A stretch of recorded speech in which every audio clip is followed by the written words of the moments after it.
Bonjour, aujourd'hui je commence à travailler dans le potager.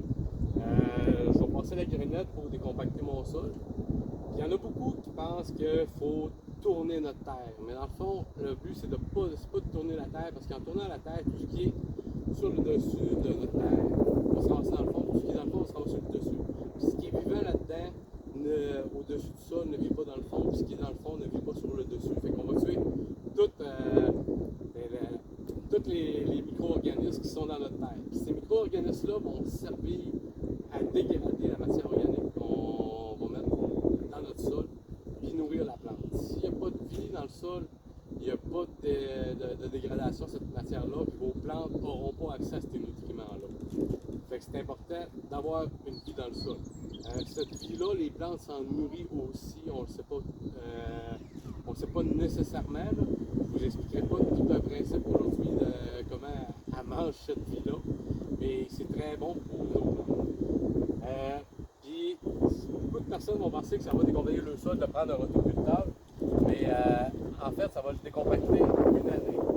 Et l'année suivante, il va revenir très dur parce que la vie n'est pas là pour le maintenir léger. Si on a une vie dans le sol, ces micro-organismes-là vont travailler tout le temps, puis notre sol va rester décompacté en partant. Puis on donne un petit coup de grelinette pour pouvoir décompacter comme il faut, là, mais notre sol reste vraiment plus léger. Là, c'est 98% d'argile, puis maintenant, ça se fait numéro 1. Le but, c'est de mettre de la matière organique. On va mettre de la paille, des feuilles, on va mettre du compost pour faire en sorte que ce humus-là va s'incorporer dans l'argile.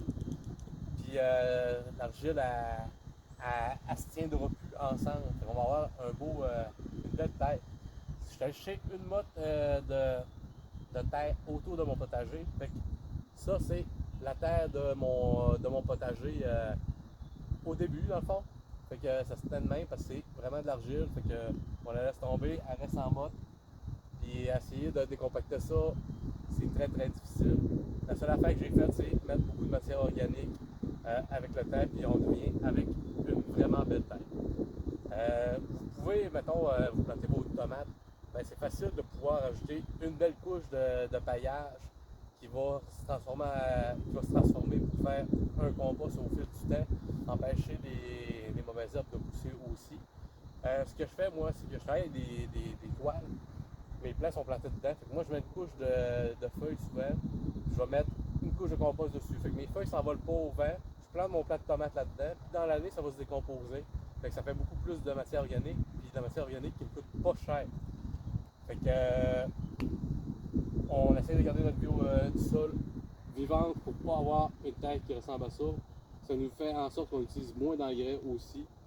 Puis tout ce qu'on a à faire, c'est on prend notre grenette. On va venir donner un petit coup, on la recule un peu, on vient la rentrer, un petit coup.